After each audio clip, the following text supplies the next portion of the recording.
김용빈 왕자가 세상에 음악을 선사합니다. 꺄, 용빈 오빠다.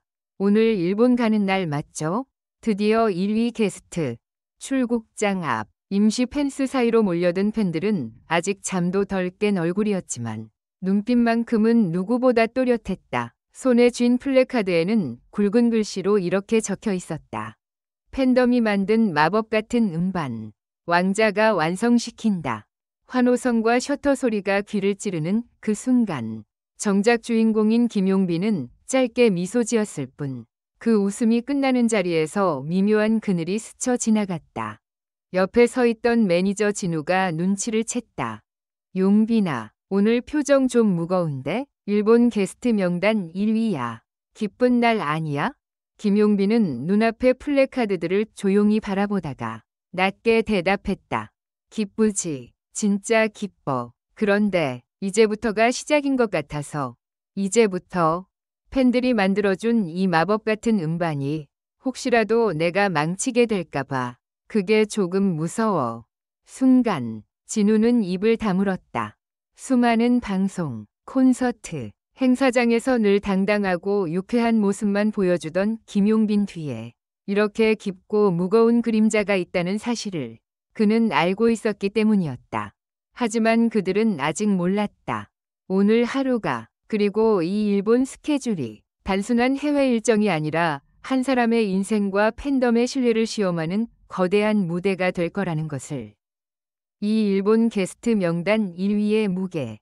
며칠 전 일본 대형 음악 프로그램의 게스트 명단이 공개되던 날. 프로그램 공식 사이트와 SNS에는 이런 문장이 상단에 떠 있었다. 스페셜 게스트 1위 케이트롯 프린스, 김 YONGBIN. 일본 팬들은 그 자리에서 폭발했다. 드디어 온다. 라이브로 첫사랑 듣고 싶어. 한국 팬들이 말하던 그 감성. 직접 확인할 차례야. 한국 팬덤 역시 들썩였다. 우리 왕자가 드디어 일본 메이저 방송까지 접수. 게스트 명단 1위라니. 이거 거의 단독 콘서트급 대접인데? 언론도 바빴다. 각종 온라인 매체에서 김용빈 일본 진출. 한일 팬덤이 함께 만든 음반이라는 제목의 기사들이 쏟아졌다. 그 중심에는 팬덤이 직접 기획하고 제작에 참여한 스페셜 음반이 있었다. 팬들이 투표로 고른 콘셉트, 팬들이 선정한 사진과 재킷 디자인, 팬들의 사연으로 가사를 구성한 수록곡, 크라우드 펀딩으로 제작비 일부를 함께 채운 구조. 말 그대로 이 음반은 팬덤이 만든 마법 같은 프로젝트였다. 하지만 그 마법의 한가운데에 서 있는 사람은 정작 누구보다 불안했다. 김용빈은 그날 밤 집 소파에 앉아 팬들이 만든 앨범 목업 이미지를 천천히 넘겼다. 환하게 웃고 있는 자신의 얼굴들, 행복해 보이는 팬들의 댓글. 너무 고맙다. 그는 속으로 되뇌었다. 정말 너무 고마운데 이 모든 기대에 내가 정말 어울리는 사람일까? 휴대폰 화면 속 한 댓글이 눈에 들어왔다. 우리는 이미 충분히 받았어요. 이번에는 우리가 선물할 차례예요. 그 문장을 읽는 순간 그의 심장은 이상하게 더 무거워졌다. 선물을 받는 게 부담스러워질 수 있다는 것을 그는 처음 실감하고 있었다. 3출국 직전 사라진 마지막 트랙. 인천공항 출국 대기실. 출국 심사까지는 아직 시간이 조금 남아 있었다. 매니저 진우는 무거운 표정을 감추지 못한 채 노트북 화면을 뚫어져라 쳐다보고 있었다. 뭐야, 왜 그래? 김용빈이 다가가 묻자 진우가 마른 침을 삼키며 말했다. 용빈아, 큰일 났어. 마지막 트랙 파일이 안 보여. 마지막 트랙? 팬덤 프로젝트의 핵심이자 일본 방송에서 라이브로 선공개하기로 되어 있던 곡. 팬들의 사연을 모아 만든 팬 다이어리 송. 팬들 사이에서는 이미 우리의 일기라는 별칭으로 불리고 있던 노래였다. 백업 서버는 다 뒤졌어. 그런데 이상하게 그 트랙만 통째로 삭제된 로그가 있어. 둘 사이에 무거운 침묵이 내려앉았다. 이건 단순한 실수가 아니었다. 의도적인 삭제 정황. 누군가가 어떤 이유에서인지 이 곡을 지우려 한 것이다. 진우가 조심스럽게 말을 이었다. 회사 쪽에서도 조사해 본다는데 오래 걸릴 거라네. 일단 일본 가는 건 일정대로 가야 하고 팬들한테는 아직 아무 말도 안 했어. 이 상태로 라이브에서 그 곡 못 부르면 솔직히 팬들은 충격 크지. 팬덤이 피, 땀, 눈물처럼 모아 만든 곡. 그 노래가 사라졌다는 사실은 단순한 제작 사고가 아니라 팬덤의 마음 한가운데에 흠집을 낼 수 있는 일이었다. 김용빈은 조용히 고개를 숙였다. 그리고 한참 후 뜻밖의 말을 꺼냈다. 다시 만들면 돼. 진우가 눈을 크게 떴다. 뭐라고? 다시 만들면 된다고. 가사, 기억나는 대로 떠올리고 팬들이 보낸 사연들 다시 읽어서 일본 가서 녹음하면 돼. 라이브도 다시 준비하면 되고. 야, 그걸 하루 이틀 만에 어떻게? 원래 마법 같은 건 말도 안 되는 시간 안에 이루어지잖아. 그의 눈빛이 조금 전까지의 불안과는 전혀 다른 빛으로 바뀌어 있었다. 그 눈빛 속에는 두려움 대신 결심이 들어앉아 있었다. 하네다. 하얀 길 위를 걷다.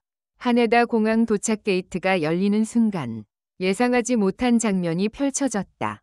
게이트를 빠져나오는 길 양쪽으로 수십 미터에 걸쳐 하얀 풍선과 흰 꽃이 줄지어 있었다. 팬들은 맞춰 입은 흰색 마스크와 흰색 머플러를 두른 채 일제히 손을 흔들었다. 김용빈 사마, 환영합니다.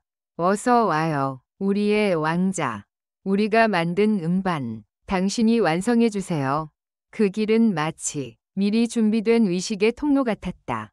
그가 한 발 한 발 디딜 때마다 풍선들이 미세하게 흔들리고 팬들의 눈가가 촉촉해졌다.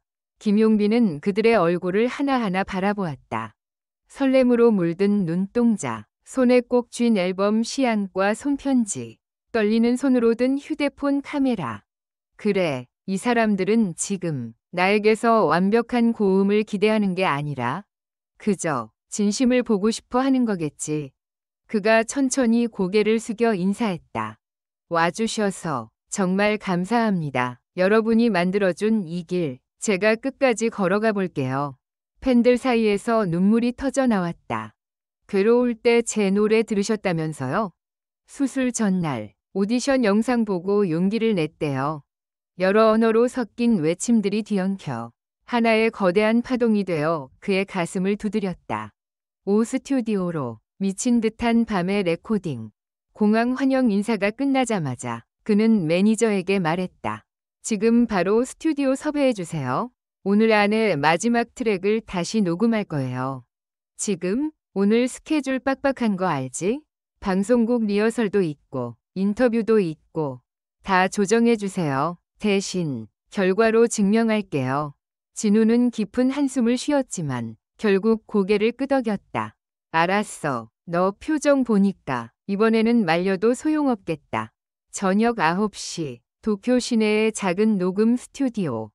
벽에는 방음 패널이 빼곡히 붙어 있고 좁지만 따뜻한 조명 아래 콘솔과 마이크가 놓여 있었다.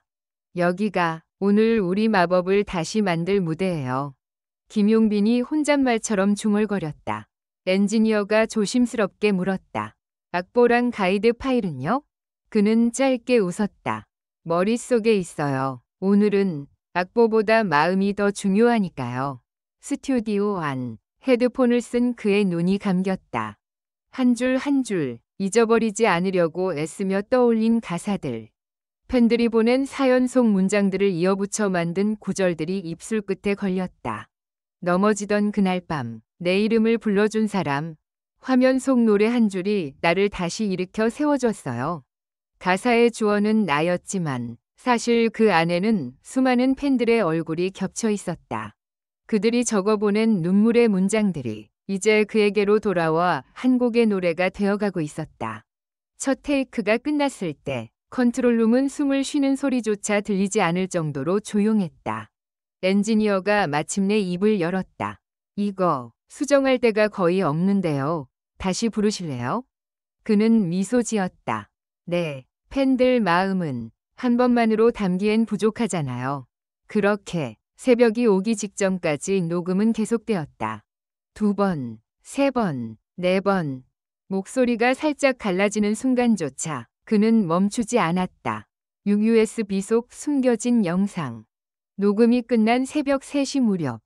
스튜디오 밖 대기실에서 컵라면을 후루룩거리던 진우가 작은 봉투 하나를 내밀었다. 아, 이거 아까 일본 팬클럽 회장이 나한테 맡기고 갔어. 타이밍 봐서 전해달래. 봉투 안에는 작은 USB가 하나 들어있었다. 노트북에 USB를 꽂자 플레이 밑줄 미 mp4라는 파일 하나가 나타났다. 재생 버튼을 누르자 화면에는 각기 다른 방, 다른 거리, 다른 도시 배경이 차례로 등장했다. 그 속에서 수십 명의 팬들이 차례로 카메라를 향해 손편지를 들고 있었다. 병실에서 선생님이 틀어주신 노래가 제 첫 김용빈 노래였어요. 퇴근길 버스 안에서 혼자 울다가 웃다가 했어요. 외로울 때마다 TV 속에서 웃어주는 당신이 정말 친구 같았어요.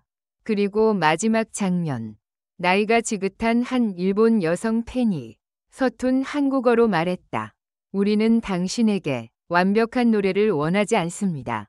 진심 하나만 보내주시면 됩니다. 이번 음반은 우리가 당신에게 고맙다 말하기 위한 방법이에요. 영상이 끝나자 화면은 까만색으로 바뀌었다. 그 검은 화면 위에 한 줄의 문장이 떠올랐다. 이 노래는 우리가 아니라 당신을 위해 만든 곡이기도 해요.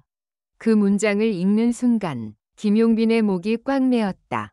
지금까지 그는 팬들이 자신에게 거는 기대와 부담만을 바라보고 있었다.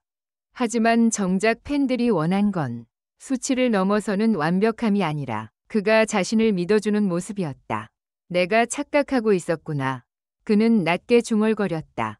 나는 팬들이 만든 마법 같은 음반의 주인공이 아니라 처음부터 그 마법의 일부였던 거네.